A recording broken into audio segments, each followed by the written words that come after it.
Lance, just please make sure I stay on the right page if I get confused about the next prayer. All right. Okay, very good. Are you using the red book? Using this one. Okay, that's fine.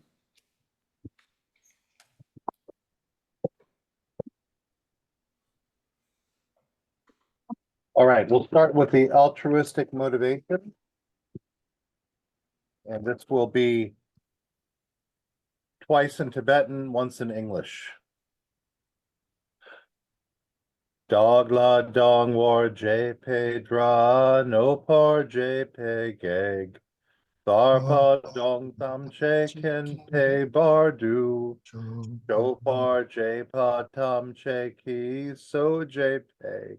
Manam ka dong yam pe sem chen. Tam che dewa dong den.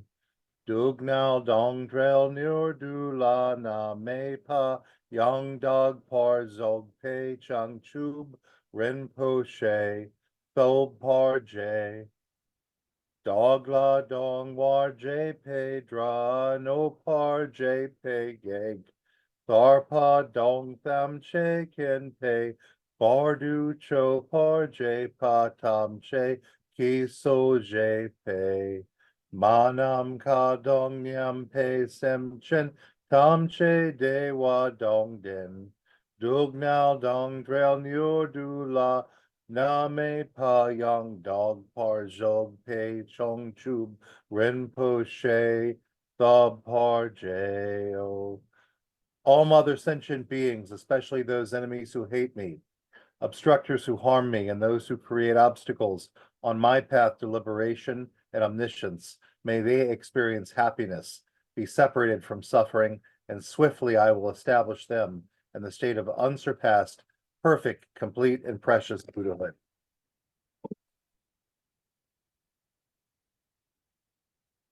The Action Bodhicitta Prayer. Thus, until I achieve enlightenment, I perform virtuous deeds with body, speech, and mind. Until death, I perform virtuous deeds with body, speech, and mind. From now until this time tomorrow, I perform virtuous deeds with body, speech, and mind. The Long Refuge Prayer. Drenchen sawa dongye parche pe pale den lama. Dampanam lakyap suchio. Yedam kel korgila shognam lakyap suchio. Dangi chom den denam lakyap suchio. Dampe cho nam lakyap suchio. Fagpe jendon nam lakyap suchio. Awo kandro chokyam song mai. Chogye shegi tendong den pa nam lakyap suchio. Drenchen sawa dongyu parche pe pel den lama. Nampa nam lakyap suchio. Yidam kel korgi la shognam lakyap suchio. Sangi chom den denam lakyap suchio. Dampe cho nam lakyap suchio. Bagpe gendon nam lakyap suchio. Pawo kandro chokong song me chogye shiki tendong denpa nam lakyap suchio. We take refuge in the kind root and lineage lamas. We take refuge in the deities of the mandalas of the Yidams. We take refuge in all the exalted Buddhas. We take refuge in the perfect Dharma. We take refuge in the excellent order of the Sanghas. We take refuge in all the noble Dakas, Dakinis, and Dharma guardians, possessors of the eye of wisdom. Taking the Bodhisattva vow. Jangchub ning porchi ki bar songi nam la keb suchi. Shodong jongchub sempeyi. Shogla yang di shen keb suchi. Jitarg nongyi di sheki. Jongchub thog mi ki padong. Jongchub sempe la pala. de del grimshin ne petor, dijen drola fendondu, jangchub semni ke gijing, dejen duni la pala, rimpa zendu la pargi, jangchub ning porchi ki bar, songi nam la keb suchi, chodong jangchub sempayi, Shogla yang di shin kib suchi, jitar nongi di shigki, jangchub fug niki padong, jangchub sempe lab pala, de da grimshen ne patar, de zendro la fendon du, jangchub sem niki gizeng, de zenduni lab pala, Rimpa Zendu Labpargi. Until I attain the heart of enlightenment, I take refuge in all the Buddhas. I take refuge in the Dharma, and likewise in the assembly of the Bodhisattvas. As the previous Buddhas embraced the enlightened mind and progressed on the Bodhisattva's path, I too, for the benefit of all sentient beings, give birth to bodhicitta and apply myself to accomplish the stages of the path. The short refuge prayer. Songgi chodong sogki chog nam la, chongchu bardu dogni kib suchi, doggi zin sokki pe sonam ki, drola pen shir songgi drub par shog, songgi chodong sogki chog nam la, changchu bardu dogni kib suchi, doggi zin sokki pe sonam ki, Drola Penshir Sanghi Drob Parchog. In the Buddha, the Dharma, and the Sangha most excellent, I take refuge until enlightenment is reached. By the merit of generosity and other good deeds, may I attain Buddhahood for the sake of all sentient beings. The Four Immeasurables. Manab ka dong nyem pe sem chen tam che di wa dong di we gyu dong din par gyu cheek dugnal dong dugnal gi gug dong draw war gyu cheek dognal mi pe de wa dong mi draw war gyu cheek ni ring chak dong ni dong draw way tong nom la ne par gyu cheek. Banam ka dong dim pe sem chen tam che de wa dong di wei yu dong din par gyur cheek dog nao dong dog nao yi gu dong draw wur gyur cheek dug nao me pe de wa dong mi draw war gyur cheek ni ring chak dong ni dong draw wei tong num lei ne par gyur cheek. May all mother sentient beings, boundless as the sky, have happiness and the causes of happiness. May they be liberated from suffering and the causes of suffering. May they never be separated from the happiness that is free from sorrow. May they rest in equanimity, free from attachment and aversion. The 100-syllable purification mantra of Vajrasattva. Om Vajra Samaya. Help to protect my vow to purify myself. May you remain firm with me. Grant me the complete satisfaction. Grow with me. Be loving towards me. Grant me the attainments to master the powers beyond body and nature. Show me all the deeds of body, speech, and mind. Make my mind good. Make my mind, heart good, virtuous and auspicious. Revel in the bliss of the four joys. O blessed one who embodies the essence within me. Do not abandon me. Grant me the realizations of the indestructible nature. Make me one with you. Thus I signify my unity with non-duality.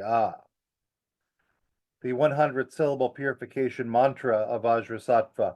Om Vajrasattvaya Samaya Manupalaya Vajrasattva Tenopa Tishto Drido Me Bhava Suto Keo Me Bhava Supo Keo Me Bhava Anurakto Me Bhava Sarva Siddhi Me Prayacha Sarva Karma Sutsa Me Sitan Shriya Kuru Hung Ha ha ha ha ho Bhagawan Sarva Tathagata Basra Mame Mutsa Basri Bhava Mahasamaya Sattva Om Basra Sattvaya Samaya Manupalaya Basra Sattva Tenopa Tishta Drido Mi Bhava Suto Keo Me Bhava Supo Keo Me Bhava Anurakto Me Bhava Sarva Siddhi Me Prayacha Sarva Karma Sutsa Me Sitan Shriya Kuru Hong Ha Ha Ha Ha Ho Bhagawan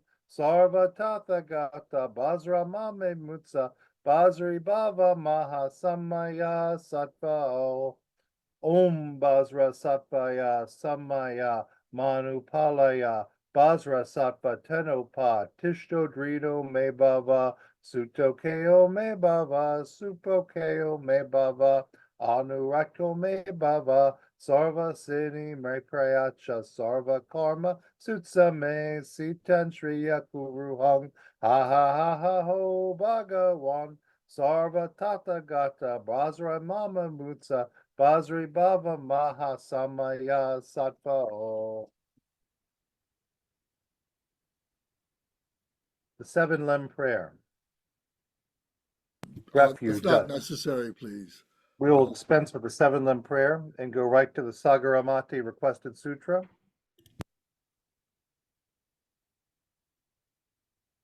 Tatyath Same Shama Wati Just in Shame. English, please. Just in English? All right. Likewise be extinguished. Extinguish all enemies to my purpose. Whatever evil forces are in me be defeated. Do this so that when I am victorious, all pure radiance melts into me completely purified.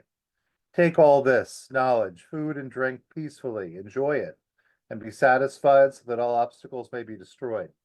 Be liberated from all obstacles, all general obstacles. Maras are defeated by this gesture of the Buddha. By reciting this mantra, may all the Maras be purified. As a result, may all the Maras be defeated.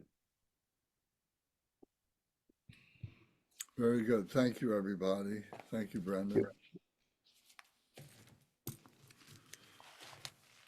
Okay, so we've been talking about the Lalita Vistara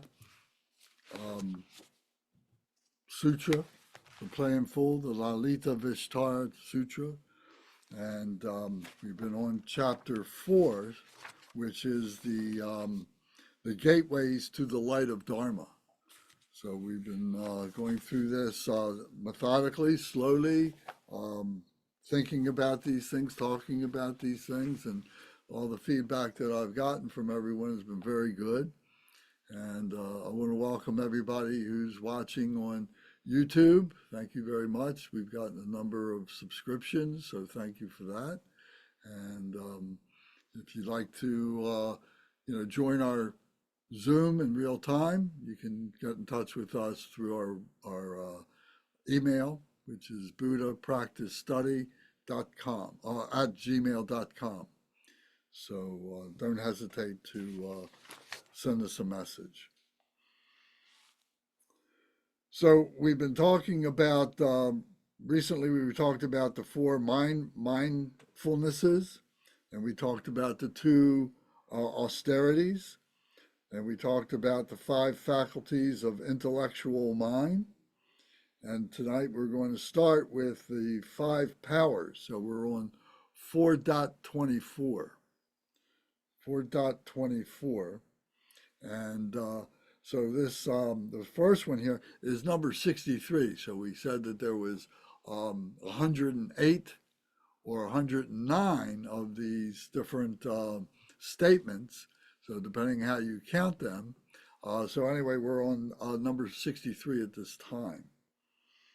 So we're looking at the 5 powers that are the gateway to the light of the Dharma. So this first one, so I'll read these 5 together, and then we can go back and talk to them as a unit together. So the first one is the power of faith is a gateway to the light of the Dharma, for it leads to the thorough transcendence of the power of Mara. The next one is the power of diligence is a gateway to the light of the Dharma, for with it one will not turn back. The next one is the power of mindfulness is a gateway to the light of the Dharma, for with it one will not be led astray. The next is the power of absorption is a gateway to the light of Dharma, for with it one will relinquish all discursive thinking. And the last one is the power of knowledge is a gateway to the light of the Dharma, for with it one will not be easily deceived. So going back to the first one now, the power of faith.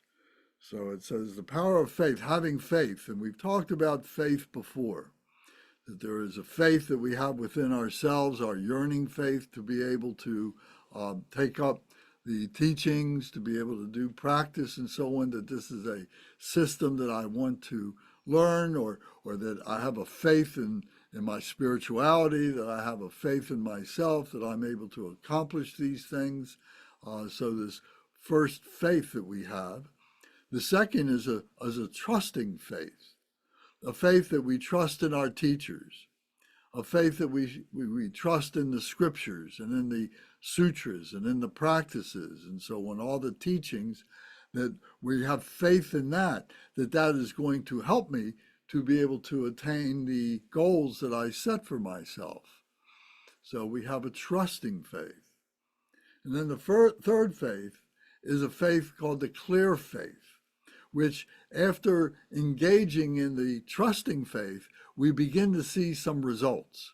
We begin to see that this is actually working, and we have the clear faith that we see those results. We see that fruition of our work of paying attention to the teachings and performing the practices, doing the study, and so on like that. We begin to have the clear faith that yes, this does indeed lead us to Dharma, to being able to stabilize the Dharma within ourselves.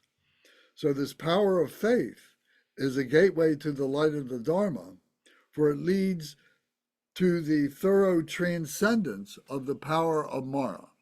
So Mara is the collective term that we use for the demons. We use that term, are the confused one within ourselves, whether we think it of a multitude of Maras, a multitude of demons, those that are very emotional, those are very confused, those that are very negative, those that do negative deeds, do evil deeds. And so we talk about those Maras as actually ourselves, who are not being on the virtuous path, who are not being auspicious, who are not being doing good deeds and so on, that they're doing the opposite to that. They are doing non-virtue and so on. So through the transcendence of the power of Mara, so that by recognizing ourselves as doing these negative deeds and everything, that through the power of our faith, we're able to transcend our causes that are allowing us, that are making us, that are causing us to do these negative deeds. So we're rising above our personal Mara, our personal demons. And that's what we need to do. We can't do that for other beings. We can't overcome their demons. They have to do that for themselves. Each of us that are here right now, we're looking at our screen, we can talk about these things, but each one of us has to be able to perform the transcendence themselves through the teachings, through the practices of the Dharma. Does anybody have any questions about that?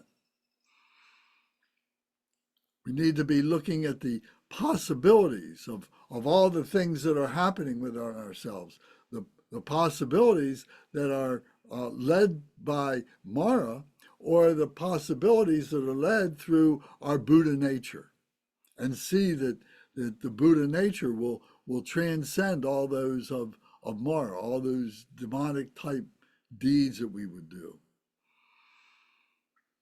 Lance, I have a question about that.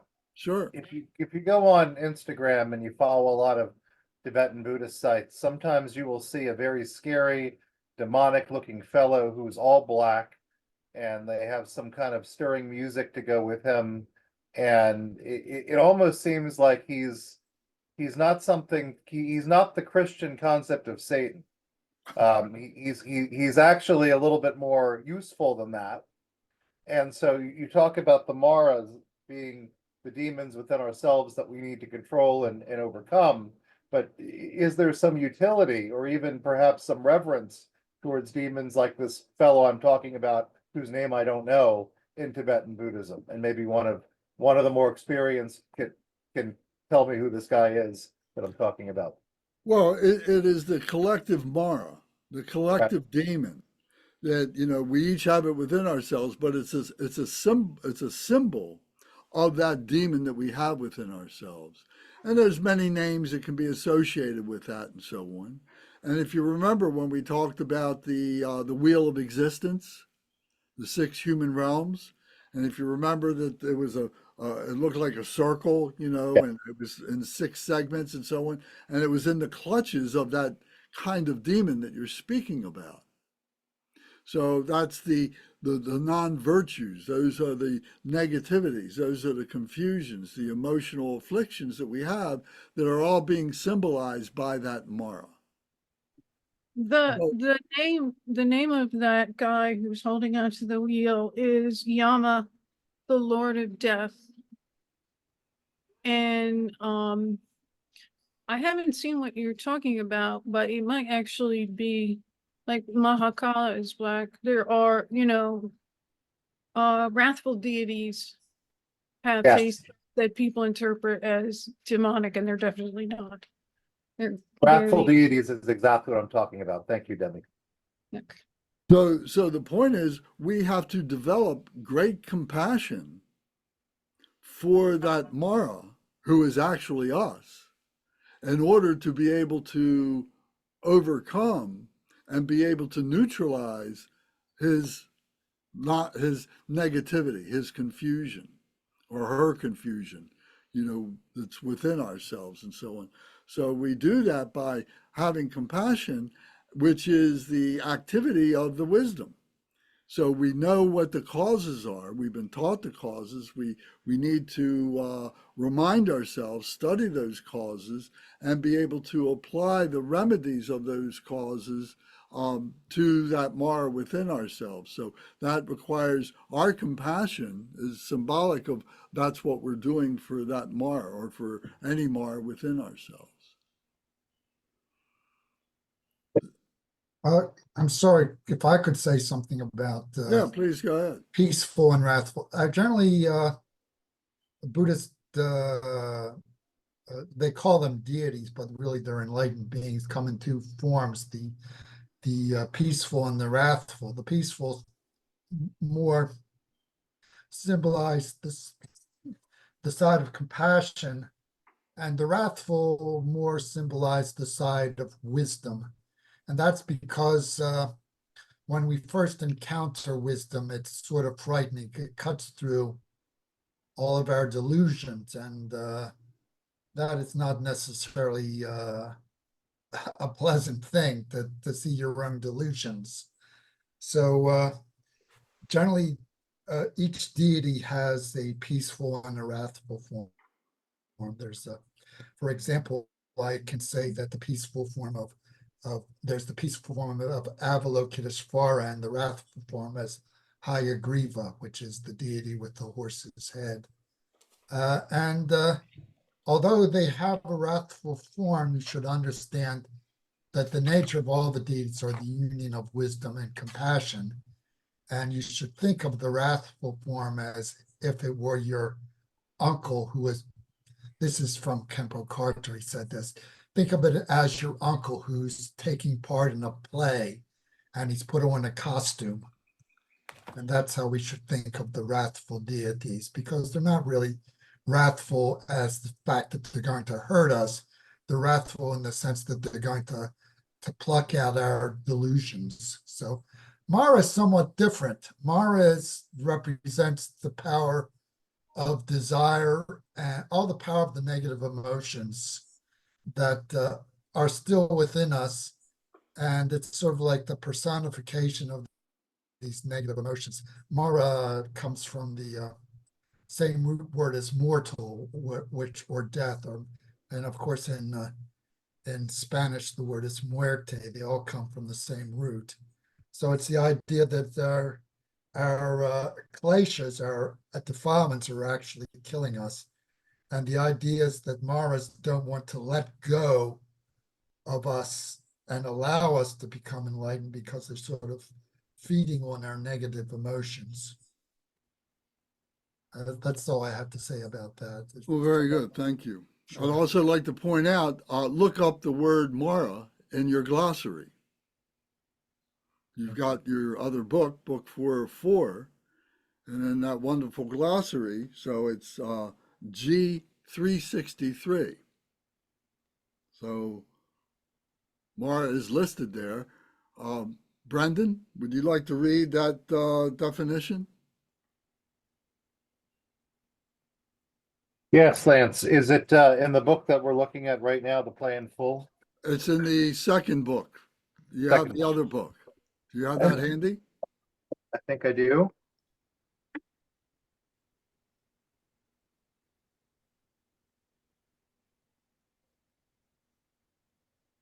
Yes, I do. Because it says it has a glossary. So let's take a look. Right. That is the entire glossary for the first three books of this sutra. Yes, I do have that, and I'm turning to the M's.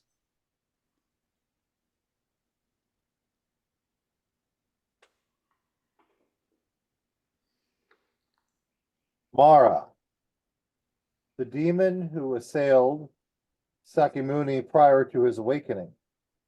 The deities ruled over by Mara who do not wish any beings to escape from samsara. Number 3, any demonic force, the personification of conceptual and emotional obstacles. They are also symbols of the defects within a person that prevent awakening. Wow. Okay. So my error that I asked about, I was confusing wrathful deities with Mara, which is definitely not the same thing. So. Correct. So, so what the comments that Debbie made and the comments that Bernie made were all, valid and in this definition here. But we look at things, we can look at an outer meaning, we can look at an inner meaning, and then we can look at a secret meaning. The secret meaning is our relationship with that. So we start with the outer meaning, what does it look like? What physicality does it have to it? What's the outer meaning, the obvious meaning that we would talk about? But the inner meaning is, what the symbology is and so on. But then the secret meaning is when you contemplate that and you allow that to come up, that wisdom to come up within yourself, for you to see that non-virtue that's within you, that it would be symbolized as that Mara, and how you overcome that, how you deal with that, would be your secret meaning to what that definition would be. So the action of Amara would be like, oh, I'm at work today and I gave this presentation. I'm such an idiot. Nobody liked it. I'm very pessimistic. I'm going to go to Outback and eat too many cheese fries and drink too much beer because I'm miserable. I mean, that's kind of how, in a real world way, that Mara acts. Is that fair? Well, that's one example of that. That would be a poor sense of well-being. But if you were hateful, if you were jealous, those kinds of things, and acting out, the 5 poisons that become the 84,000 emotions, they would all become symbolized by Mara. It's the personification of those emotions and so on, those negativities.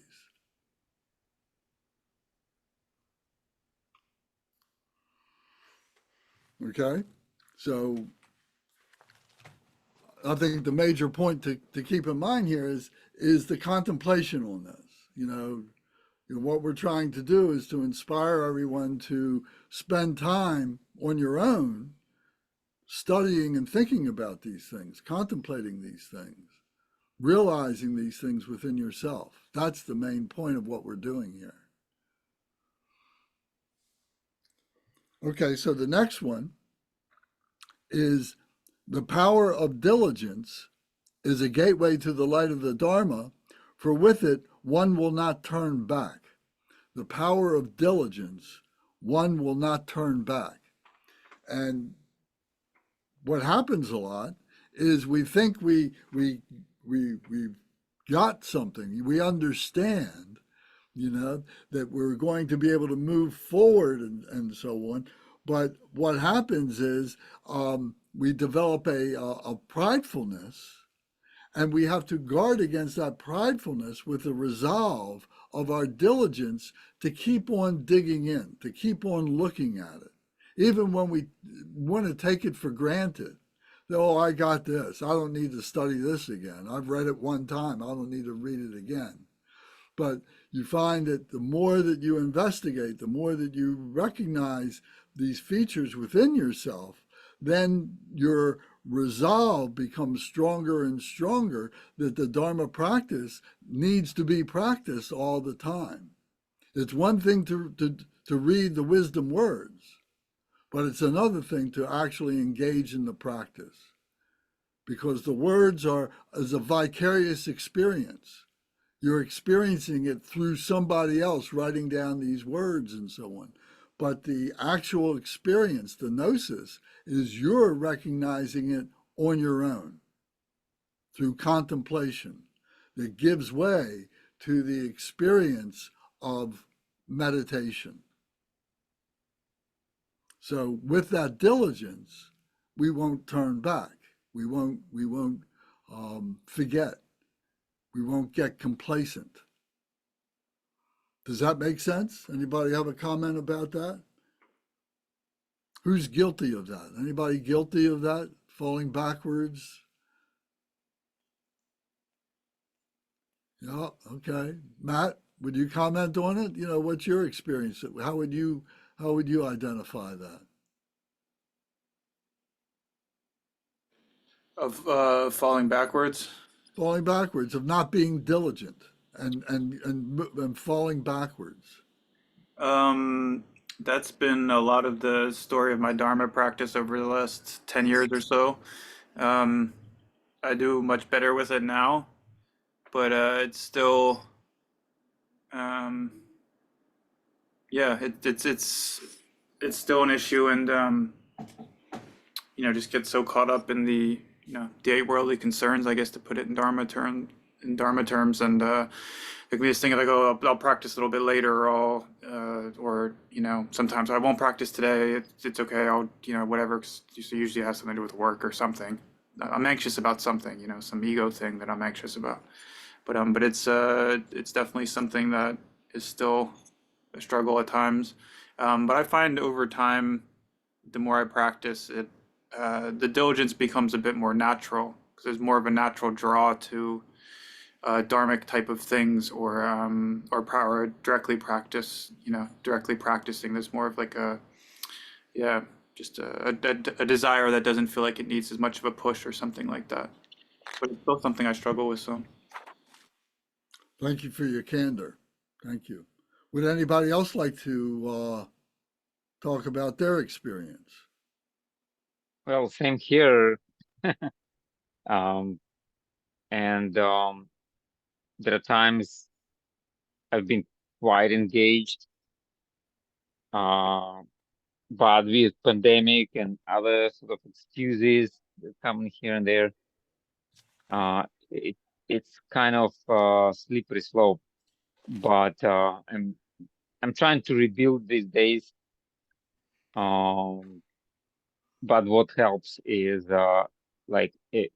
what Lance is doing. Also, we had kids teaching program that's a little bit on hold for now, but I'm looking forward to restart that, and that's keeping connection with. I actually learned a lot by teaching kids. I thought I'm falling back and kind of like not doing much, but actually I learned quite a lot by just finding different stories for kids to learn, and thinking about those as well. Thank you. Yes. So there's different ways in which we practice our diligence. Our coming to these meetings, every Monday night is a form of that diligence, is an example of that diligence to do that, which is better than nothing. But if you can come and do this and then spend another 2 hours over the course of the following week, going back over the material that we talked about to kind of, get it more firm in your mind, would be even better to be able to have diligence in that regard. It also begs the question here at the beginning of this, well, no, I'm jumping ahead of myself, excuse me. Did anybody else have another point that you wanted to make? I think, well, first of all, we all beat ourselves up for not practicing as much as we should. And I don't know if that's good. But I make plenty of mistakes on, a constant basis. And part of that is you have to watch yourself mess up. You have to watch yourself and try to unpack it. Like, anger is a huge problem for human beings because of the way we're wired. And it's it's like, you're going to get angry. Look at it. Stare it straight in the face, right? Because when you're angry, there's all this stuff that happens, right? More adrenaline, cortisol goes up, blood flows to your hands in case you have to fight. Your amygdala hijacks your brain and, goes straight to the reptilian part of the brain, which is just focused on survival. And just watch it. I mean, I'm never going to get cured, I think, of having emotions, but it does help to use that as the path, use your screwing up as the path and really see it. Because, it's not just the time that we meditate and, chant and read. It's also how, every day in life. And I think we don't, every day that you're out there, looking at things and trying to understand and trying to practice, not just on the cushion, but practice in real life. We have the 37 Bodhisattva practices, which are definitely a stretch goal. But another way of saying, like, we should be looking at this all the time. And then again, when you mess up, try and figure out why. And then don't beat yourself up, because that doesn't help. Thank you. Yes, we don't want to be creating guilt for ourselves. Be compassionate. But at the same time, recognize where you're lacking in diligence and admit that to yourself. Confess that. Would anybody else like to speak to this point? Lance, I want to ask, you just mentioned guilt, and this is something that's been on my mind for years. I'm a parent, I've got 5 kids and they're getting older, but I'm a really good dad and I've been a good dad, but I mean, every parent has regrets, right? How do we deal with that guilt as Buddhists? How do we stop reliving the past over and over again? How do we forgive ourselves? What is a Buddhist response to guilt? I've never really understood that. Well, I don't think there's one simple answer, but I think it is that the guilt is maybe, a combination of the 5 poisons that we can identify as guilt. So we have to break it down and start thinking of it in terms of the delusion, think of it in terms of the hatred, think of it in terms of the anger, in terms of the desire, of the lust, of the passion, in terms of the greediness or the pridefulness that we have, and the jealousy or the envy. To break it down, and we automatically, begin to diffuse that guilt and turn that guilt around to, okay, I missed an opportunity to do something, a teachable moment, but I'm going to have another moment and I'm going to try and make good with that now. So there's nothing to feel guilty about, or that if I don't do something, or if I do something, that I'm going to have this result, and I feel guilty about that. I go around feeling about that. So it's another way of expressing the same thing. It's a combination of those emotions. And not that we don't have those emotions. The difference in Buddha nature is we're not attached, or we don't have aversion to those emotions. We're still human beings. And what we're practicing, what we're learning to do is to remove those attachments, to remove those aversions, those hatreds, and so on. So that's the hallmark of an enlightened being is it doesn't free you entirely of the emotions, but from the results of those emotions. Thank you. Cool. If Thank I you. could say something. Well, Kunga wanted to say something, Okay, so go he ahead. had his hand up. So let's let Kunga speak first. So I wanted to add something to what Brendan said. So there's a saying that says, avoid guilt through genuine repentance, and everyday repentance is constant awakening. So this idea that when you've done something that you regret or you've done a mistake, then you just admit it to yourself and you kind of figure out why you did that and try to avoid that next time, and don't carry around any guilt. Just carry around the aspiration you're going to do better next time. And then the other point we were talking about, diligence. So I was thinking diligence or virya is energetic energy, is one of the paramitas. So it's pretty important in our practice. And also it's in the sutra, the eight what's it called? The 8 realizations of great beings. The 4th realization has to do with diligence. It says only diligent effort leads to enlightenment. Laziness and indulging sensual desires are obstacles to practice. I just wanted to share that. Thank you.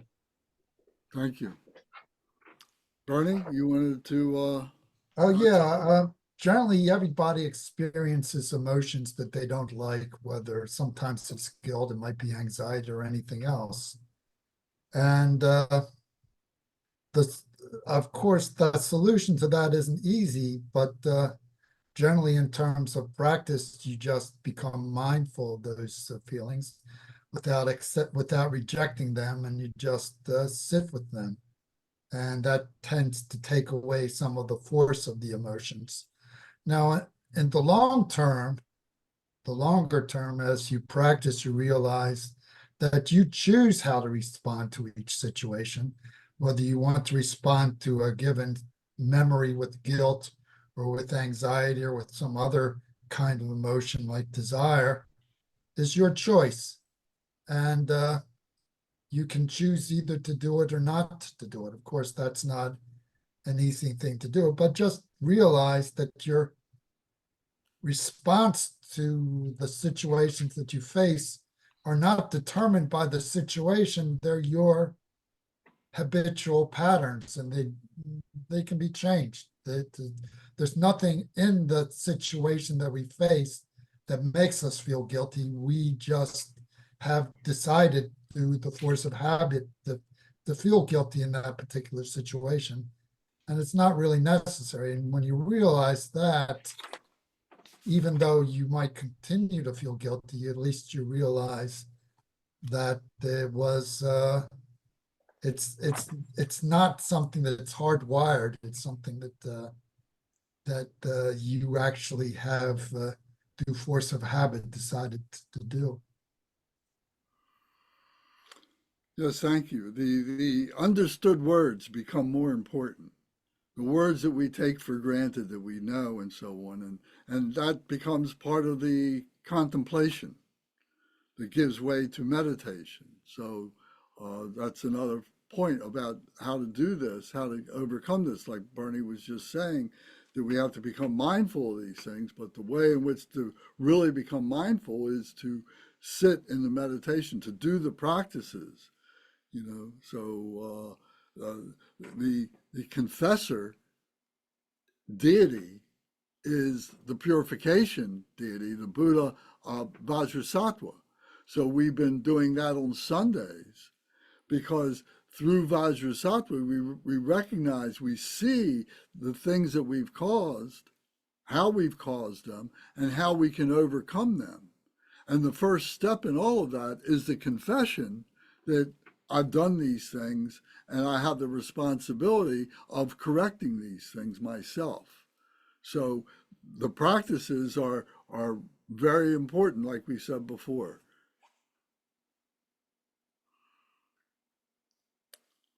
Any other comments on this point? Okay, well then let's move on to the next. It says, the power of mindfulness is a gateway to the light of the Dharma, for with it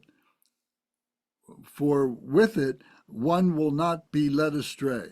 The power of mindfulness, for with it one will not be led astray. So mindfulness. So we've used this word many, many, many times. What does mindfulness actually mean? So we could talk about it. Everybody could give their opinions about it. But let's go to our glossary. And we'll find that in G380 is a definition for mindfulness as it appears in this context that we're talking about. So maybe, on these words, when I point these out to us all, maybe you make a notation in your text to say, oh, mindfulness, there's a definition for this in the glossary, I should go to it. So maybe you put a G.380 to remind you that there's a glossary point there. So Bernie, would you mind reading that definition for mindfulness? Do you have that text with you?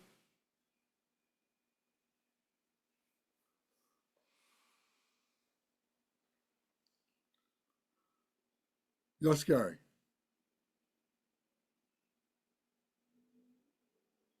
Did you have a question, Gary? Or were you volunteering to read? Sorry, I was volunteering to read. muted. Mindfulness. This is the faculty that enables the mind to maintain its attention on a referent object, counteracting the arising of forgetfulness, which is a great obstacle in meditative stability. The root smear may mean to recollect, but also simply to think of. Broadly speaking, smrti, that's the Sanskrit word for mindfulness, commonly translated as mindfulness, means to bring something to mind, not necessarily something experienced in a distant past, but also something that is experienced in the present, such as the position of one's body or the breath. Together with alertness, my eyes are so bad, prajnana or shazen is one of the two indispensable factors for the development of calm abiding, shamatha shine. Okay. Sorry. Thank you. So the mindfulness and the alertness, it's saying here, kind of come together in the shamatha meditation. And one of the things we're trying to develop is shamatha meditation. This all falls into the calm abiding shamatha meditation. So going back to the text, it says, the power of mindfulness is a gateway to the light of the Dharma, for with it one will not be led astray. So what that means is becoming mindful of what you're doing, or what you're not doing, or what you should be doing, and all the different vagaries in between all of that. It's seeing what it is that you are involved in, and making necessary corrections, or just being able to get to the point where you relax, because that is the result that we're looking for, is that relaxation, the relaxation of the physical body, the relaxation of the intellectual body. We can't actually stop the brain, but we can stop paying attention to those brain thoughts and just abide in the heart center, abide in that true love.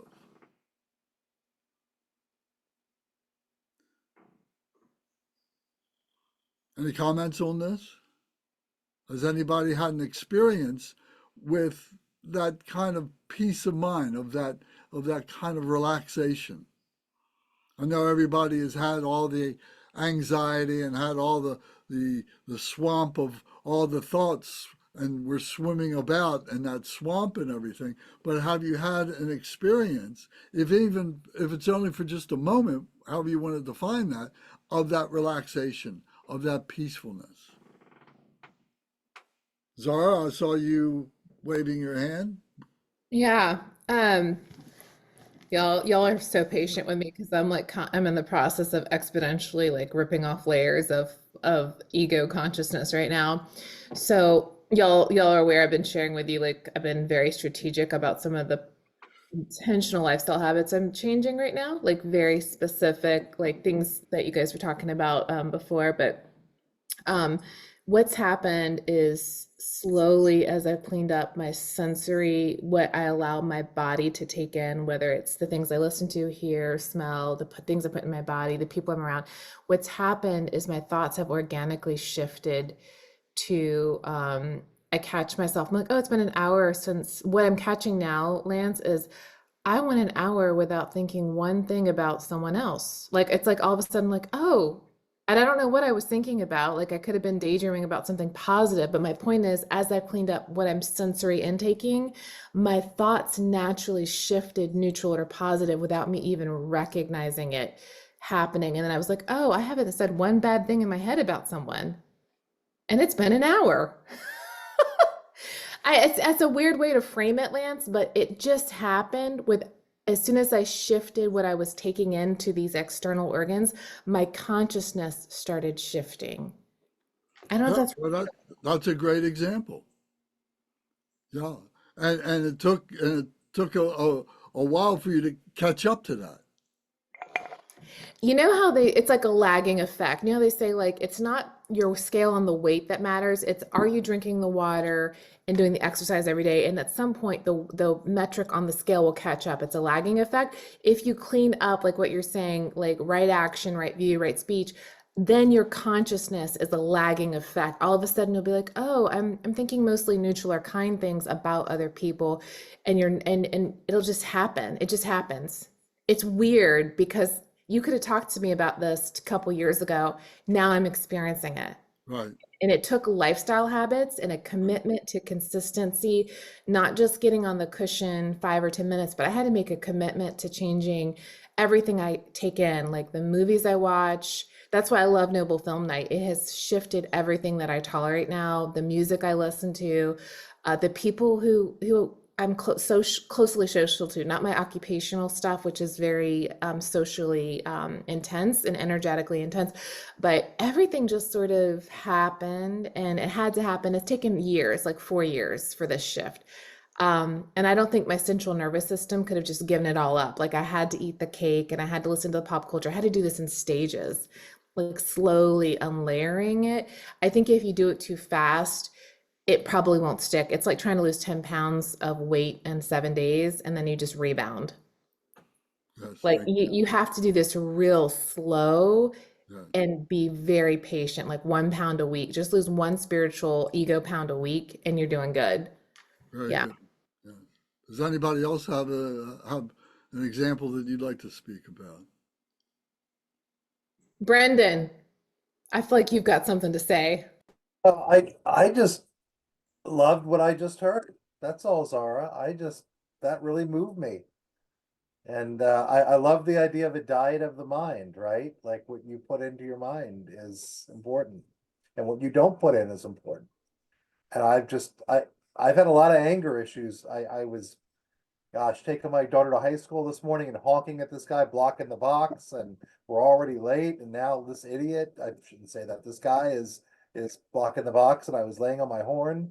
And when I dropped my daughter off at school, this high schooler got out of the car in front of me, and she looks at me and she's just like, dude, you need to chill out. And I'm like, you know what? I do. And how embarrassing that I'm involved in a Buddhist Sangha, and that was my anger reaction this morning on a Monday morning. And so that's what I was thinking of, Zara, when you were talking, is that I've got to do something about my anger too. I need that diet as well. Were you So- listening to Taylor Swift? No, I wasn't. In fact, when you said you're what did you say? getting away from pop culture. I thought, oh, you need less Taylor Swift. Is that it? Sorry. So anyway, but no, I'm not a Swiftie. But tell me, why did you bring up Taylor Swift? Oh, I just feel I was, because you have a high school student. Oh yeah, well, yeah, she listens to other things, but Well, no, let's give somebody else a chance to talk about something. Does anybody else want to speak about their experience? Well, I'll say this before we move on to the next thing. You know, when we talk about, you know, meditation as a process, we go through what we call the stages of meditation, and it's detailed in our book. We can follow that red book that we have and so on. But you get to the point of contemplation. You're thinking about something, and you kind of exhaust that process of thinking, and you have this moment, however long that is, of this spaciousness. But you don't realize you're in it until another thought comes to pull you out of that, to kind of pull you down out of that. And you say, oh, I just had that meditational vacuity. I had that spaciousness. You recognize it at that time. You don't recognize it when you're in the midst of it and say, oh, I'm in meditation. Oh, this is great. You recognize it afterwards. And then the goal is, of course, to make that meditation be your natural state, to be in that shamatha, in that samadhi all the time is what we're trying to get to. So until we're interrupted, but that interruption really doesn't upset our mindfulness. It just redirects it for a short time. We satisfy that, and then we get back to our samadhi, to our mindfulness. So this practice is honed, is something that is sharpened through the repeated practice of this over and over and over again. You don't do it in a month, you don't do it in 2 months, you know, it's likely to take years, you know, so today's the first day of the rest of your life. If you want to experience this, you can experience it, and it just takes time and the effort, the diligence to be able to make it work.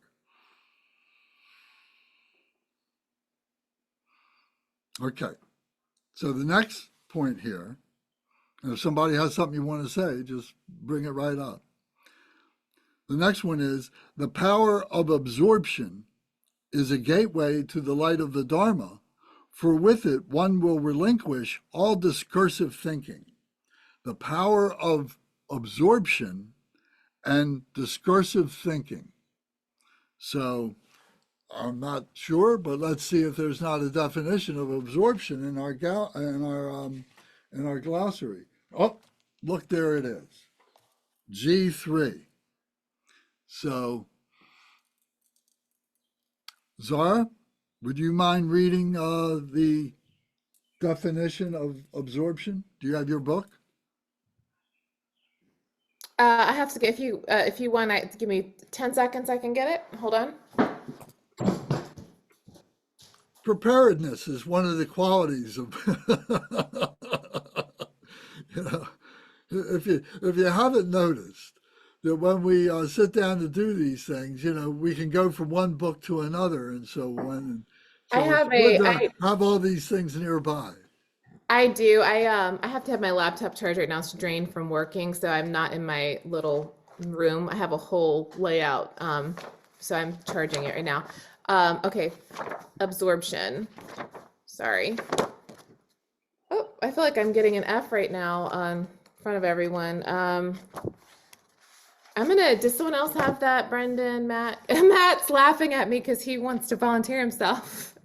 We're not keeping score, but Matt, you want to go ahead since you're prepared?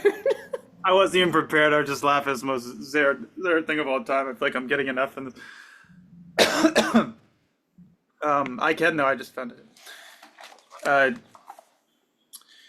It says, in a general sense, sorry. Samadhi can describe a number of different. Oh no, so I guess they're using it synonymously with samadhi. So in general sense, samadhi can describe a number of different meditative states. In the Mahayana literature, in particular in the Prajnaparamita Sutras, we find extensive lists of different samadhis numbering over 100. In a more restricted sense, and when understood as a mental state, samadhi is defined as the one-pointedness of mind, the ability to remain on the same object over long periods of time. Ooh, you're gonna have to help me with that one, Lance. Well, you can skip over that. Okay, all right. So the sutra that they reference that I can't pronounce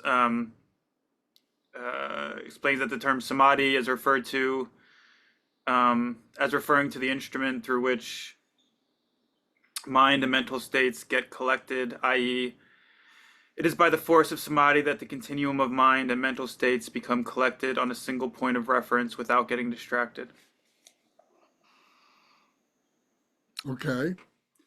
So this absorption is that one-pointed mindfulness, staying with something and examining it, staying with it. Your mind drifts away from it, you bring it back, and to the point of exhaustion, when you become totally absorbed in whatever that you're speaking about is, you become absorbed in the samadhi.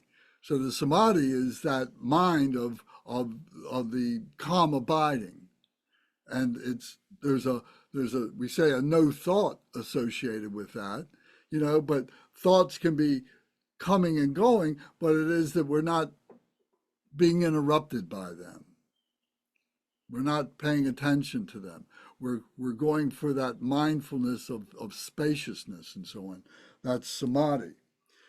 So the discursive thought is an interesting, we use that word a lot. Let's see if that's in here. Discursive thought.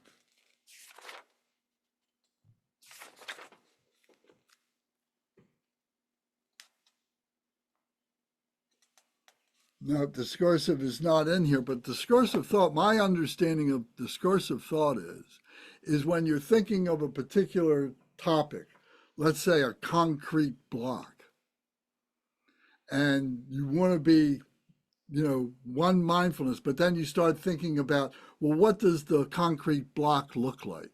What color is it? How much does it weigh?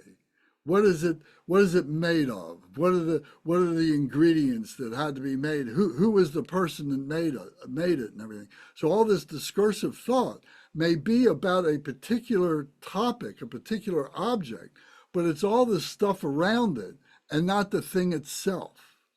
So the discursive thought is our getting distracted by all those other things. We want to know what the concrete block is and how we are a concrete block, how we relate to that or something. So does that make any sense? So the absorption is, it says, well, relinquish all discursive thinking.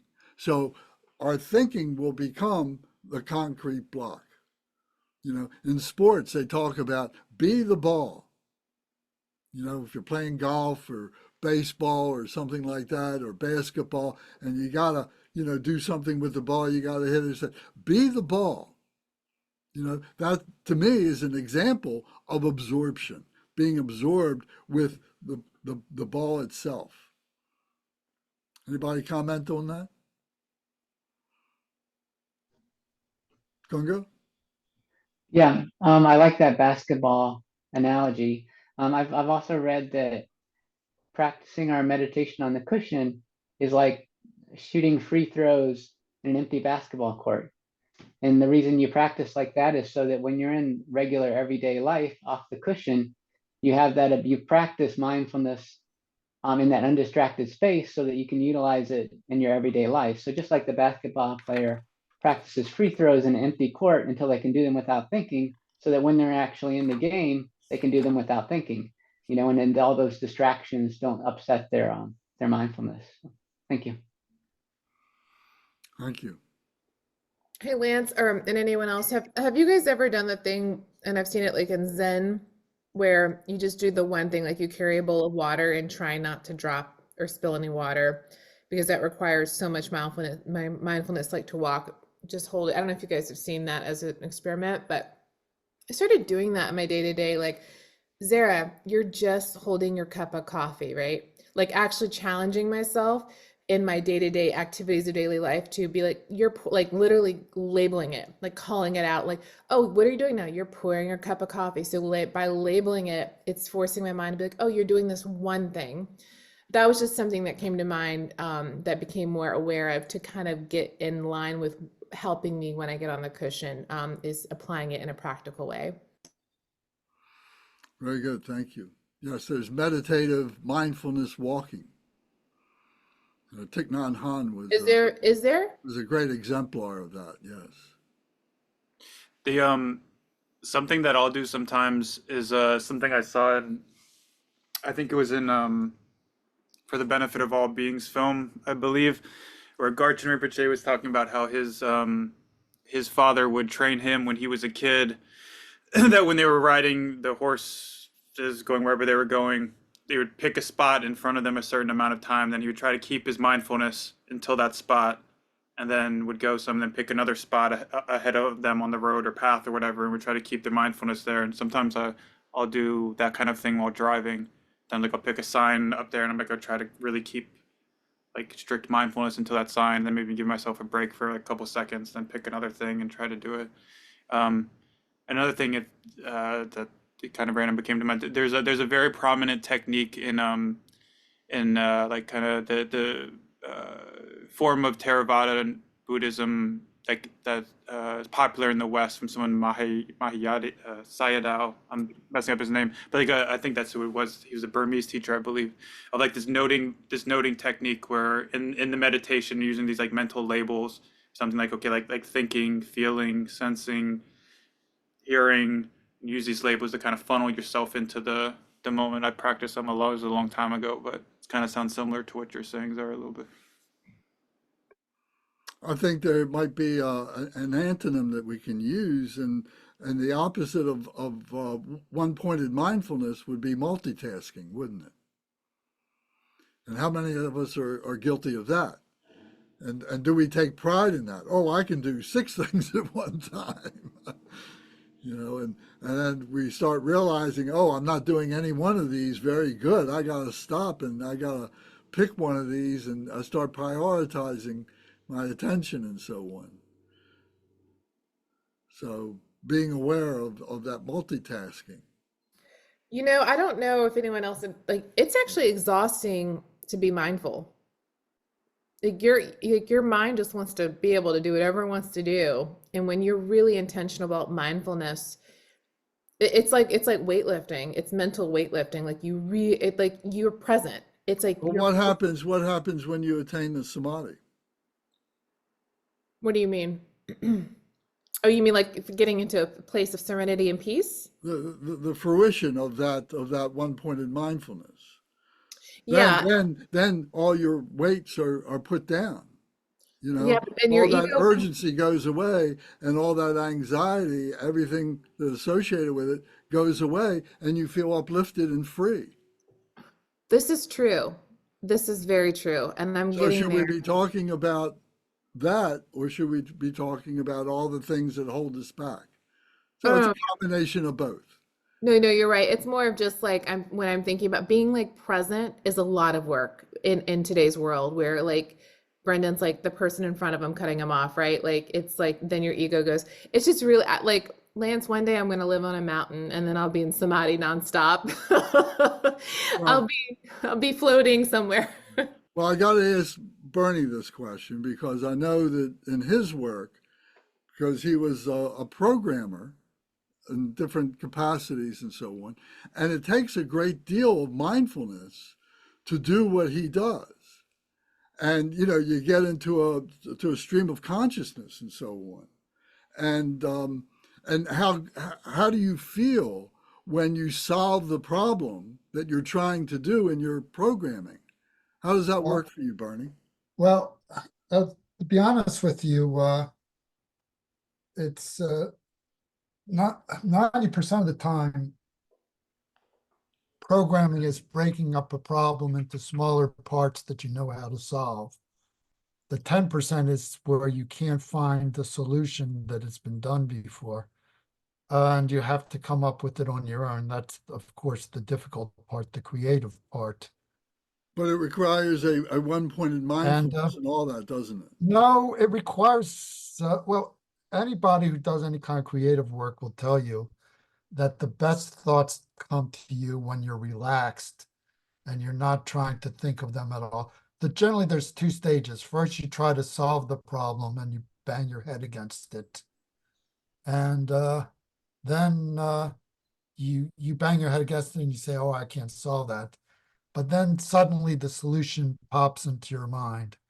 And something I found out early on, well, maybe not early on, but after a couple of years doing this kind of thing professionally, is that the solutions that you figure out, step by step, never are as good as the ones that just come to you in these quiet moments.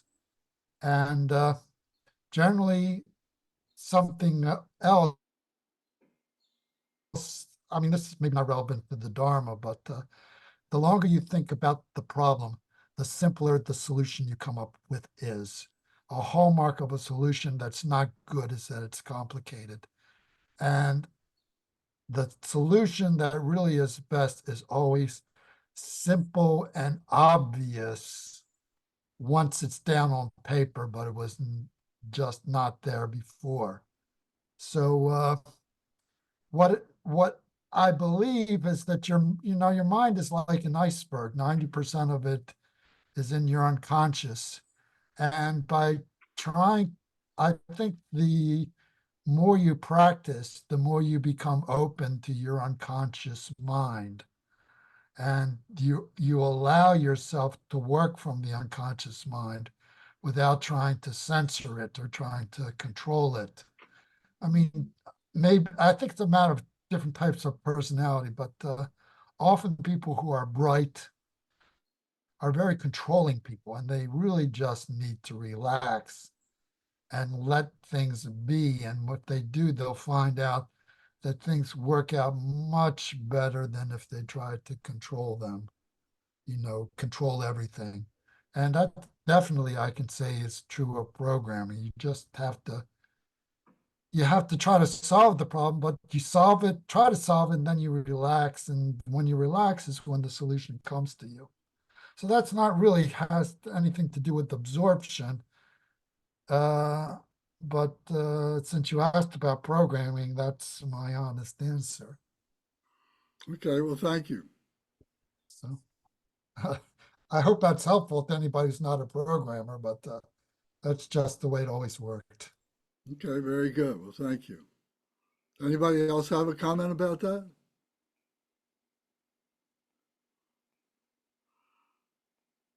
Bernie, I'm like, when you were talking, I was like getting chills because you just described how I am. And I find my solutions to complex business problems come when I'm out running or daydreaming. And then the solutions just, oh, there it is. Like as soon as I relax into it. And then it's like you just said, the simplest way just manifests. And I was overcomplicating it in my up here. And then it's all of a sudden it's like, oh, there it is. So like, I really appreciate what you just said. That was incredibly profound for me. So not to grind the point, but don't you think that there's an absorption in the spaciousness of the mind? And then it's from there that the wisdom comes up. Are we being absorbed into, the object, or are we absorbed into the spaciousness? And that's where the wisdom is. Well, that what you just said reminded me of something that Kempo Kartar said once. He said, the best meditation is the best relaxation. So that may be true, that absorption isn't really, well, of course, absorption can't be there if you're fighting for it. If you're fighting for it, you're going, like, I think it was Zara said, it's going to tire you out very quickly. You have to relax into meditation. You can't, at first it's tough. Of course, it's tough for everybody, but later you have to just relax into it. But the fighting for it is the discursive thinking. I'm going to make this work. Yeah. So it's kind of like getting a hammer to take a round peg and put it into a square hole. I'm going to get this thing to work. I'm going to get it to work.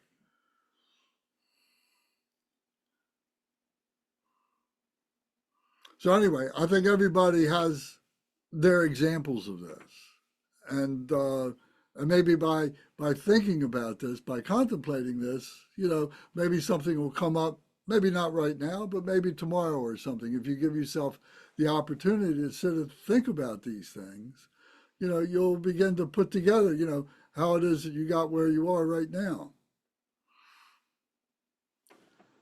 All right, so the next point in these 5 powers of the mind is the power of knowledge is a gateway to the light of the Dharma, for with it one will not be easily deceived. I'll repeat that again. The power of knowledge is a gateway to the light of the Dharma, for with it one will not be easily deceived. So this knowledge will keep us from becoming deceived. What do we get deceived in? Well, we get deceived in the multiplicity, in the dualism, in all the different possibilities of things. And the knowledge of that, recognizing that we go through that process as a natural, ordinary being who has an ordinary mind, is very typical. That's what we do. But having knowledge of that gives us the ability to be able to cut through that multiplicity, to cut through that dualism, to cut through that confusion and so on. And with knowledge, we're always building on the knowledge. We're always building new experiences that we can relate to a particular set of circumstances. So we're constantly doing that. Does anybody have a comment about this? Knowledge and cutting through deception, cutting through duality, how it is that we deceive ourselves, and how our knowledge has prevented us from falling into the quagmire of that deception.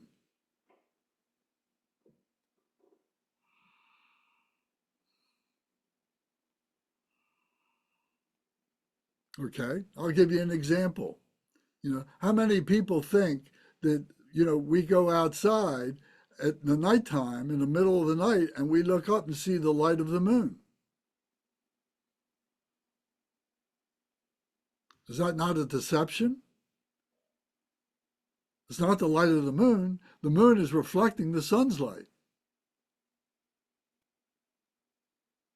Well, ignorance is that's true, but in a broader sense of what we're talking about, ignorance is a great trap into which we're falling every day. You just have to look at the world at large and what's happening without referring to anything specific. We all know what's happening, and the energy behind a lot of it is ignorance. Ignorance. And it's relative. Yes.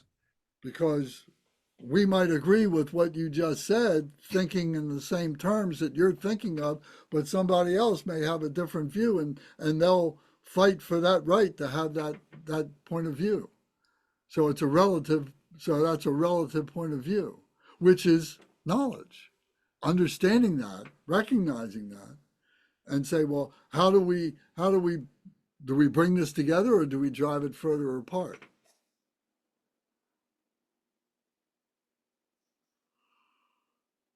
You'll laugh, but frankly, recently I was losing my mind trying to convince some people that the earth is not flat and things like that. But yes, like some people, but more than that, it's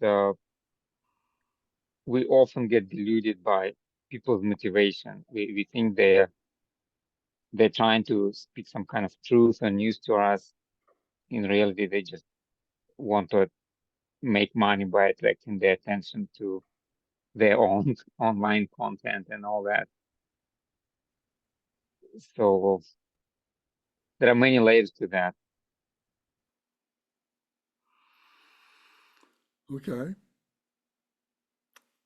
So I think, knowledge can be recognizing that there's a system by which we can hang our pieces of knowledge, the things that we pull apart, hanging on that, and to be able to identify them when we need to, and to be able to prioritize those things.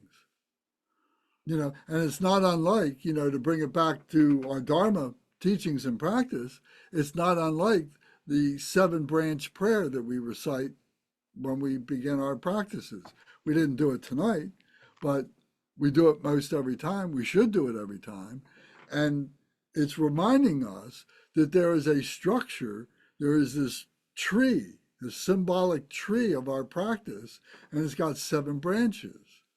So the first branch is refuge, the next branch is offerings, the next branch is rejoicing, the next branch is is I said offerings already. Excuse me. Now I'm having a moment. I gotta look at my book. Does anybody remember the 7-branch prayer? The 7-limb prayer? The 7-limb prayer, the limbs of the tree. So, It's page 9. refuge, confession, rejoicing, requesting, supplication, and dedication. Yeah. So these are the 7 limbs of our practice. This is a structure. This is creating a knowledge base of our meditation. Probably most of all of us have been thinking about all these questions in terms of our everyday lives, our jobs, our families, and so on like that. But there's also this spirituality that the same things that we have used to be able to organize our families and our jobs and so on, we use those same techniques with our spirituality. So this 7-limb prayer or the 7-branch prayer is a means to remind us that that's what we're doing, that there is this structure to this. I got a question, and I've been looking at this text, and it's a physical text, and I really wish I could do like a word search on a physical document. When I'm not, I see knowledge. What I'm not seeing is wisdom. And I looked at the glossary, and there's no definition for either knowledge or wisdom. And so I'm wondering what the original translation is, right? Because there's 2 sides. There's skillful means, and then there's wisdom realizing emptiness. And is the text talking about accumulation of knowledge? Because in the Western conception of knowledge, it's learning, and wisdom is something completely different. So Bernie, can you weigh in on that? Because if it is wisdom and it's wisdom realizing emptiness, it does Yeah, I change. often wonder when they have a word in different books, what it's translating. Knowledge, I suppose, would be jnana in Sanskrit, which is wisdom, of course, is what is wisdom? And prajna. So that would be the difference. Why they're talking about knowledge instead of wisdom here is not clear. Generally, they talk about the three different levels of wisdom being hearing, contemplating, and meditating.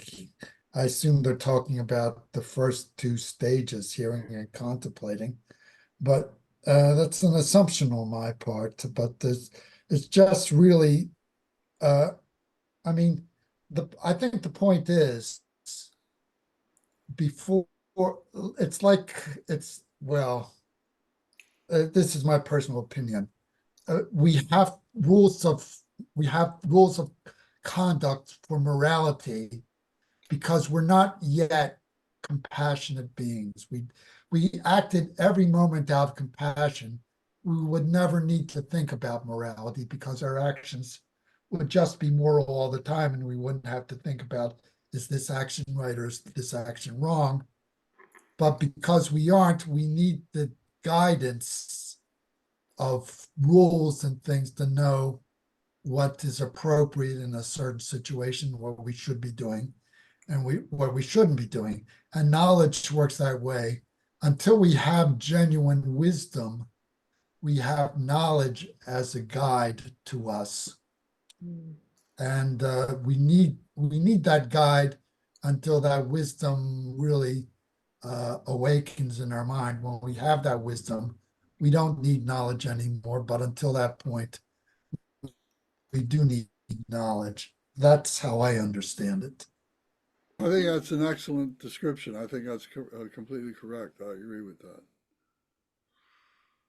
You know, and if you look at these other 5 statements or 6 statements that are part of these 5 powers of the mind, we started with the power of faith, the power of diligence, the power of mindfulness, the power of absorption, the power of knowledge.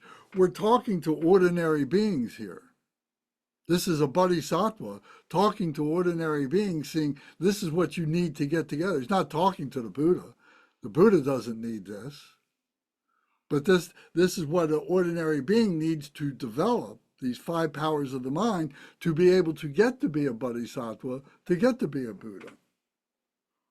So this is a practical guide and instruction of how to overcome, you know, the second part of each of these statements, to allow ourselves to pass through the gateway that leads to the light of the Dharma. Yeah, but there's still something, to my mind, that's missing in that. Wisdom is wisdom realizing emptiness. It's not just wisdom. Wisdom realizing emptiness is understanding the true nature of reality. And it's a goal. You spend your whole life doing it, right? And there's not a lot of step-by-step on that. You know, it's like, this is obviously more heavily on skillful means and not wisdom, but there's just that piece missing. All right, well, Kunga had something he wanted to add to this. Oh, it's in the glossary. It says that the 5 powers are similar to the 5 faculties, but it says the 5 powers are faith, mindfulness, diligence, concentration, and insight. So it uses the different word. We're talking about knowledge, but in the glossary it says it's insight. The 5 faculties says knowledge for the 5th one. And it just says the similar to the 5 faculties, but differing in that they cannot be shaken by adverse conditions.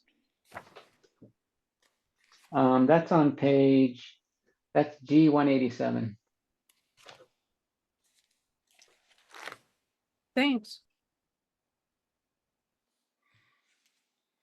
Well, I think we always have to remember that, you know, we're doing we're having a discursive thought here about relative terms, you know, and so we have to give a kind of a broad lane for each one of these things to travel in, and this is all pointing in the direction of developing concentration, contemplation, ultimately meditation, and so on. So it's through our own personal practice that we begin to navigate our way through all of this. You know, the only way we can talk is through the conceptual. So everything we say is going to be conceptual. And it's all relative based on some other situation. And that's okay. That's the knowledge to me. That's what the knowledge is recognizing that and seeing that. And being able to see where it applies, where it doesn't apply. This is the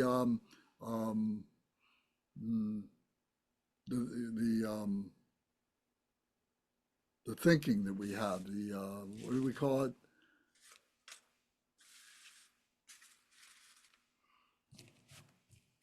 The composite thing, not the composite thinking. Critical thinking. Yeah, Critical thinking. Critical thinking. because insight is a verb. Wisdom is a verb.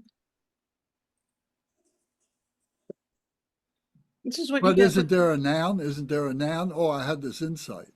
Well, that's like a very anthropologist thing to say.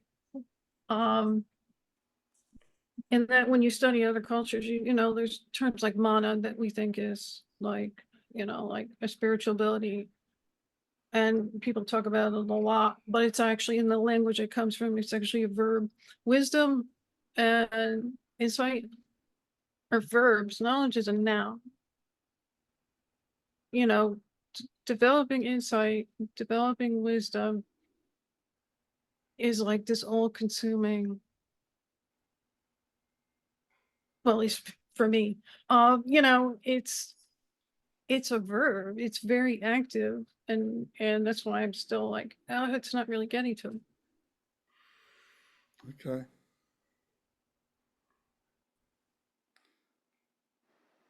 Debbie, are you struggling with like from a practical like the word wisdom, insight, and knowledge? Are you struggling with the practical or more of the abstract components? No, to me, well, I'm not struggling with it. It's just that it's like there's this really important point I want to make that I'm just like not finding the words. That's all.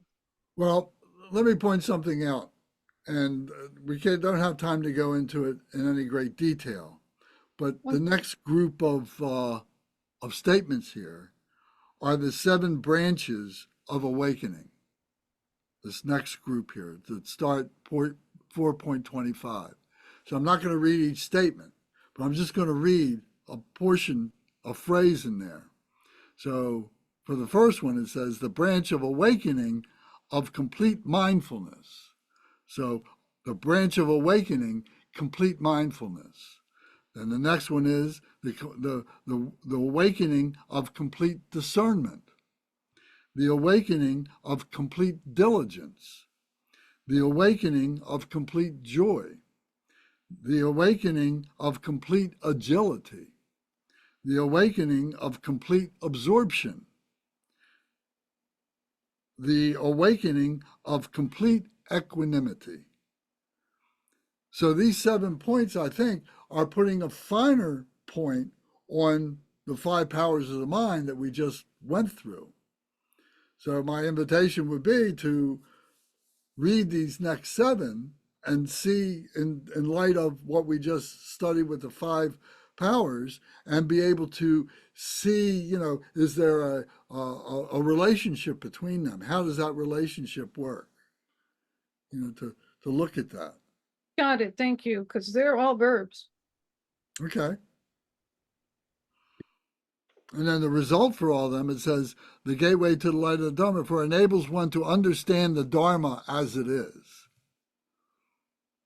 to accomplish the Dharmas, to endow one with the intelligence of perfect realization.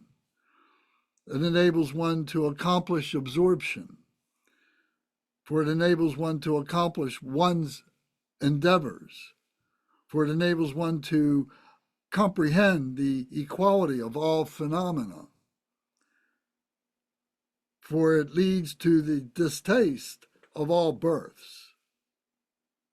So these 7 branches of awakening is awakening to our endurance, to the endurance of the ocean of samsara, to the endurance of having to weave our way through these layers of things, of the mind and so on, and our physicality and our intellectualism, but the endurance to be able to do all that.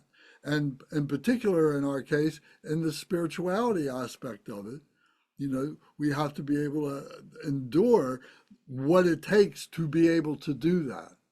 It's not a plug and play kind of a solution. You have to cultivate this. If you remember back a while ago, we talked about the 8 great bodhisattvas. And one of the points of being a human being, a great human being, is finding those 8 great qualities of the bodhisattvas. And the first one is the cultivation that I've got fertile ground. I've got the right vessel. I've got the right seed. I'm cultivating, and I'm going to cultivate this all to come together, because it has to endure periods where there's going to be too much rain.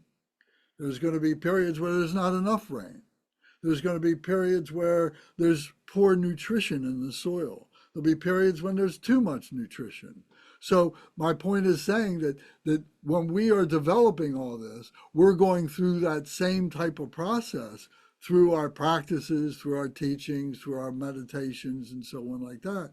And we have to endure all the hardships that we take on to do this. Maybe it's getting up 5 o'clock in the morning to do practice once a week or every day or something like that.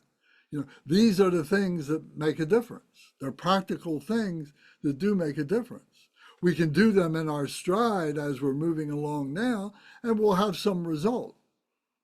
So it's up to us to prioritize what our results are, what kind of results we want to have.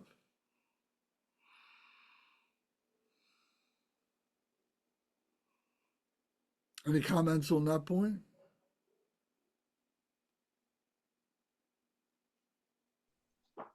Conga? Well, this is not exactly to the point you're just talking about. I just wanted to mention that here it says 7 branches of awakening, but I'm more familiar with the 7 factors of awakening.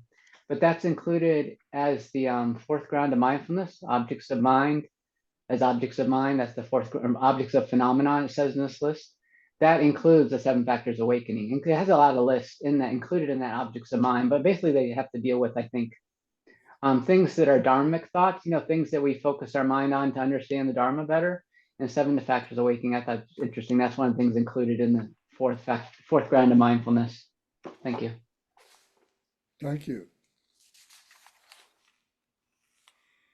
Yeah, here it is on G572. Thank you for bringing that to our attention. 572, G572.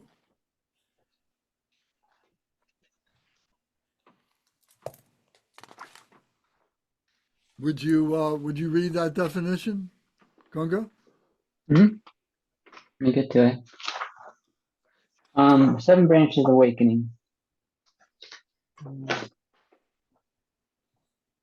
The set of 7 factors or aspects that characteristically manifest on the path of seeing: mindfulness, discrimination between dharmas, diligence or virya, which we talked about before, joy, mental and physical ease, meditative absorption, and equanimity.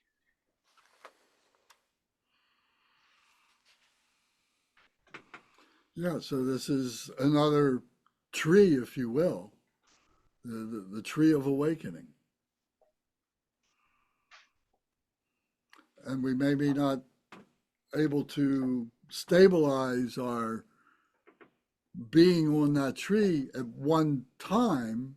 At this point, we take one branch at a time, and we may be able to deal with that for some period of time and then move on to the next one, and then move on to the next one after that, but then have a process of coming back and examining it again, using it again as another tool in our being able to develop our contemplations, our meditations, and so on. All these are like that.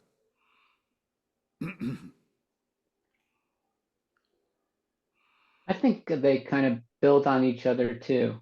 Like that sort of, as you develop your mindfulness, you develop more ability to discriminate between dharmas or between reality. Like you start to see things beyond what your personal ego-centered perspective of things are. And as you apply that with more diligence, then they start to work into sort of meditative, like there's this idea in the 4 grounds of mindfulness where if you meditate on your feelings, if you just bring mindfulness to your neutral feelings, you can transform them into positive feelings. So in a way, you can kind of gradually transform all your feelings to more positive, more joyous kind of feelings. And that's also like a meditative state, just that idea of bringing out joy during your meditative process, and that kind of leading to happiness.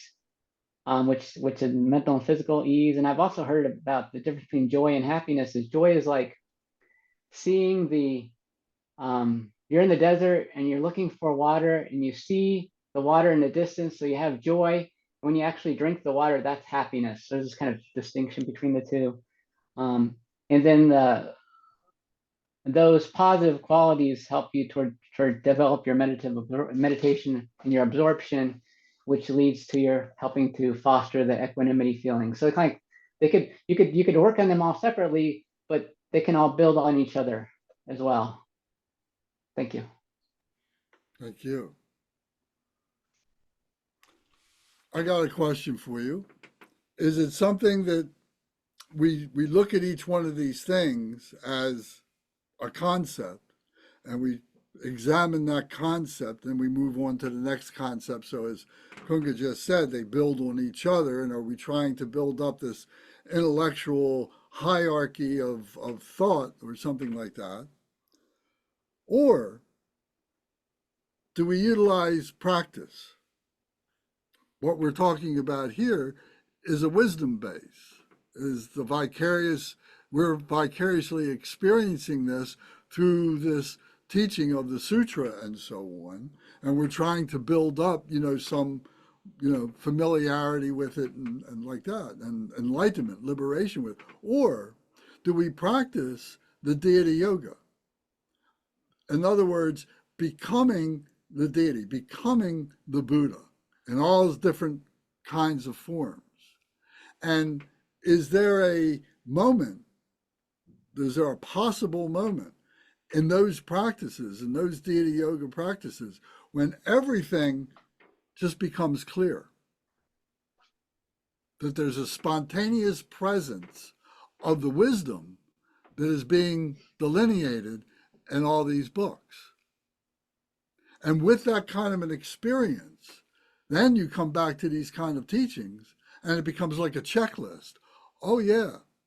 Oh yeah. Oh yeah. Uh-huh. Uh-huh. So Bernie, Debbie, I got to ask you, what you think about that, because I know you've had those experiences, or you've had practice in the deity yoga, the same as I'm familiar with, and would you comment on that? Well, those aha moments can happen at any time, either in practice or out of practice. And we practice to make our minds open to those moments. And so yeah, certainly those moments can happen during deity yoga practice, but they're not limited to deity yoga practice. And once you do have that aha moment, you're right. Well, it doesn't even have to be something as strong as that. Generally, the more you practice, the more you're going to understand not only yourself, but the Buddhist teachings. Well, what are you practicing? Well, I'm sorry. Generally, it's late for me. I'm sorry, I'm tired. I didn't sleep well last night. Yeah, generally when you practice, you're going to understand more of the Dharma, and that comes through your practice. Well, it depends how strong something has to be for you to say that it's an aha moment. I mean, generally every time you sit down, you understand yourself a little bit better. You understand your mind a little bit better, or you should be understanding it. It's step by step. And sometimes it could be really impressive. Sometimes it could be something just very small that you don't even notice it. But we're all just generally going in the right direction. And we should not make so much. I mean, we shouldn't be hunting for these moments. I think we should just be doing, okay. There are all these self-help videos on YouTube. And one thing that I found helpful that they say is, don't be oriented towards the goal. Be oriented toward the process. So the process is, I promise that I will practice every day. The goal is, I'm going to get enlightened by next year. So focus on the process. Don't focus on the goal, and things will work out better. Uh, in everything, not just meditation, but in everything. Okay. So, Debbie, can you comment? Well, I mean, you did actually describe it. I can no longer answer the question, well, what is your practice? Every aspect of my life. And I'm looking at emptiness and connecting with the Buddhas all the time. So, and that's not like immediate. I sound very flippant, and it's not immediate at all.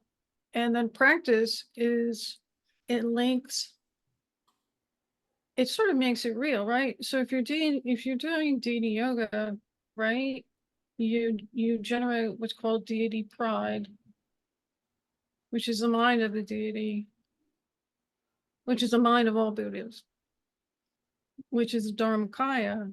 And that's the whole point. I'm female, I lead with wisdom, right? That's like, it's funny because that's the way I see the world. And then I approach Buddhism and they're like, oh yeah, wisdom is female. Okay, great. So I have to do that so that when I do practice, which again, deity yoga isn't something that's relegated to sitting on a cushion or taking, it's something I try to do as much as possible. And like when you look at somebody like Gerchen Rinpoche, that's what he did. He developed this. He developed bodhicitta. And literally one day he sat down and he, rose, got into a meditative state, generated bodhicitta, and he never stopped. His life is that. There is no outside. So, I'm always trying to put together all these pieces. But, and I need both. My wisdom has to inform my practice, and my practice has to inform my wisdom, because that's where the rubber meets the road. That's where you're actually experiencing it. Okay, so I guess the question I should have asked, or the point I'm trying to make, is that the wisdom aspect of learning all this Dharma and doing the practice, engaging in practice of the Dharma, they run parallel with each other. Well, yeah, as you said before, they're two sides of the same hand. And wisdom, like I say, it's a verb. It's not, you can say you accumulate wisdom. And to a certain amount, that's true. In one meditation, I'm sitting there or laying there, whatever, and my brain says to me, you've retained all, the highest level of enlightenment you've ever, or you have access to that through your previous lifetimes because you are the same being. That's in your mind somewhere. So that was helpful. But yeah, they're not separate at all. And it's it's like, practice is a verb. And wisdom is a verb too. And I can't separate one from the other, really. Okay, thank you. So we're just about out of time, but I would just like to ask anybody who hasn't spoken, or someone who has spoken but would like to kind of tie this together. How does this land on you, these 5 powers of the mind and these 7 branches of awakening, this idea of having to endure this sleepwalk that we're in until we have this moment of awakening, of coming out of that sleep? Can anybody talk about that? Can anybody bring that together?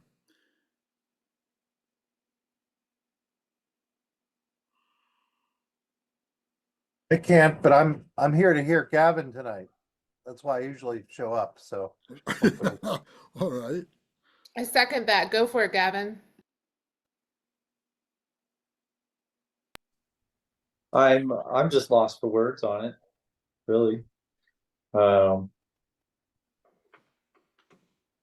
Why are I- you lost for words? I think that it's like Debbie was saying, that we live all these lifetimes, and we forget each lifetime, and it seems like we're living each lifetime until we come to the realization of the emptiness. And to, be a part of that branch that brings forth the light within us. It's very interesting, and I'd have to apply more of my mind to studying this concept, for which I haven't been indulging in my book lately. So,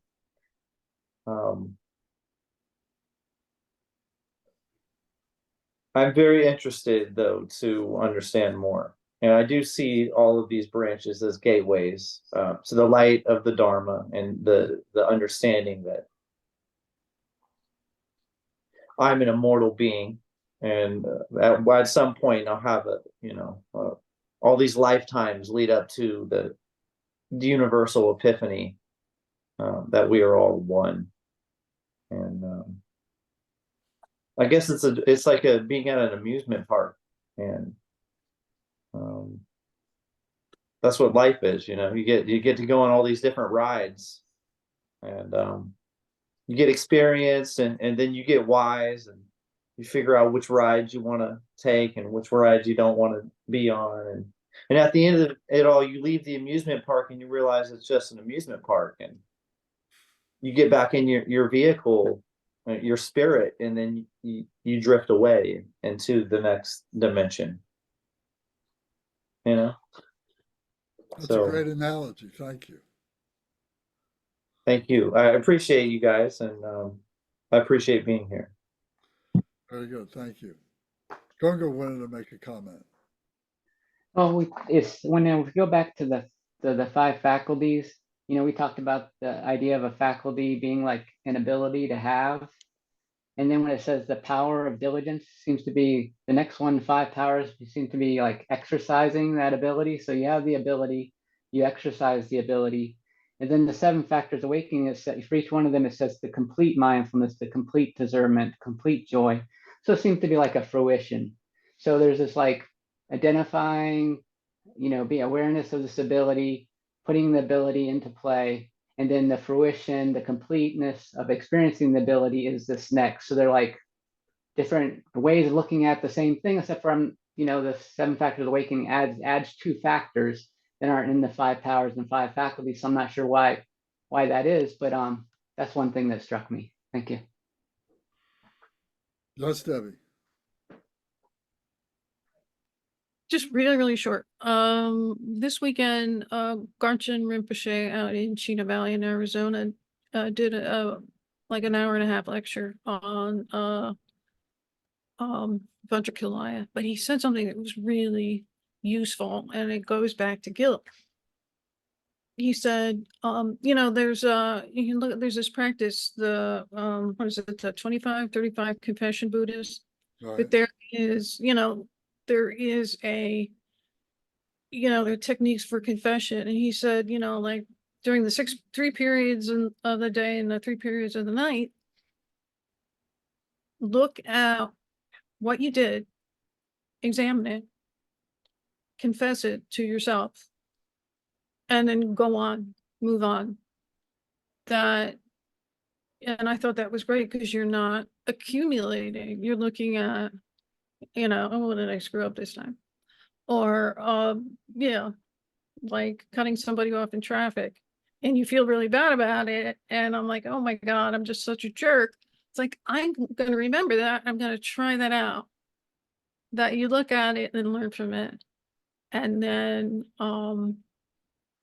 take it as the path, take it into your practice. So that way you can cut yourself off from the guilt.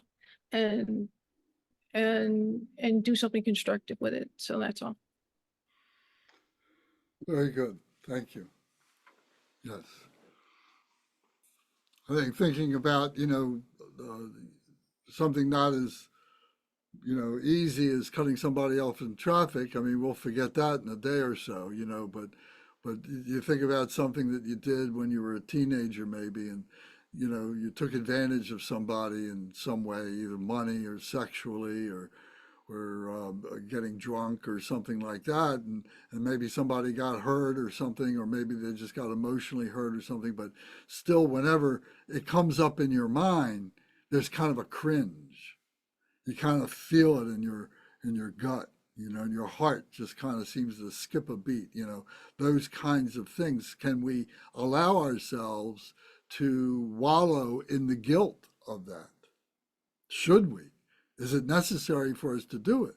Or do we put it into a context of, oh, I really didn't mean to do it. I didn't want to do it. I'm sorry I did it. I'm trying not to do it again, and then letting it go. And I think this is the process of that, of the four reliances or the four powers of Vajrasattva, the confession Buddha, who is, a subset of the 35 confession Buddhas and so on. So there are practices that we can do to help us to bring that together, to bring that conceptualization together of how it is that we let things come up, recognize them, and then let them go. So I think, again, there's the wisdom part, and then there's the practice part. We need both parts to be really successful at what it is that we're doing. So, all right, well, very good. Well, thank you, everybody, for being here and engaging in this conversation. And I think it's terrific. I think next week we'll continue with 4.26. And if you want to read ahead, or if you want, you read the 4.25 and have more comments about it next week, we can certainly do that. Would be wonderful. If there's anything else that anybody'd like to say, for just a minute before we go, please do it now. Okay. And Brendan, would you, you're the Umze for this evening, so would you recite the dedication prayer? And being as though you've got it's in all our books, but if you'll recite the dedication prayer by Lord Jigden Sumgun. It's on page 21 of the book that you have. And if you got the red book, have to look up, see what page it is. 36. 36. So please recite along with Brendan. Dedication prayer by Lord Jigden Sumgun. Glorious, holy, venerable, precious, kind root and lineage lamas, divine assembly of Yidams and assemblies of Buddhas, Bodhisattvas, Yogins, Yoginis, and Dakinis dwelling in the 10 directions, please hear my prayer. May the virtues collected in the 3 times by myself and all sentient beings in samsara and nirvana, and the innate May the virtues collected in the 3 times by myself and all sentient beings in samsara and nirvana, and the innate root of virtue, not result in the 8 worldly concerns, the 4 causes of samsara, or rebirth as Sravaka or Pratya Buddha. May all other sentient beings, especially those enemies who hate me and mine, obstructors who harm, misleading Maras, and the hordes of demons, experience happiness, be separated from suffering, and swiftly attain unsurpassed, perfect, complete, and precious Buddhahood. By the power of this vast root of virtue, may I benefit all beings through my body, speech, and mind. May the afflictions of desire, hatred, ignorance, arrogance, and jealousy not arise in my mind. May attachment to fame, reputation, wealth, honor, and concern for this life not arise for even a moment. May my mind stream be moistened by loving kindness, compassion, and bodhicitta, and through that, may I become a spiritual master with good qualities equal to the infinity of space. May I gain the supreme attainment of Mahamudra in this very life. May the torment of suffering not arise even at the time of my death. May I not die with negative thoughts. May I not die confused by wrong view. May I not experience an untimely death. May I die joyfully and happily in the great luminosity of the mind as such, and the pervading clarity of Dharmata. May I, in any case, gain the supreme attainment of Mahamudra at the time of death or in the bardo.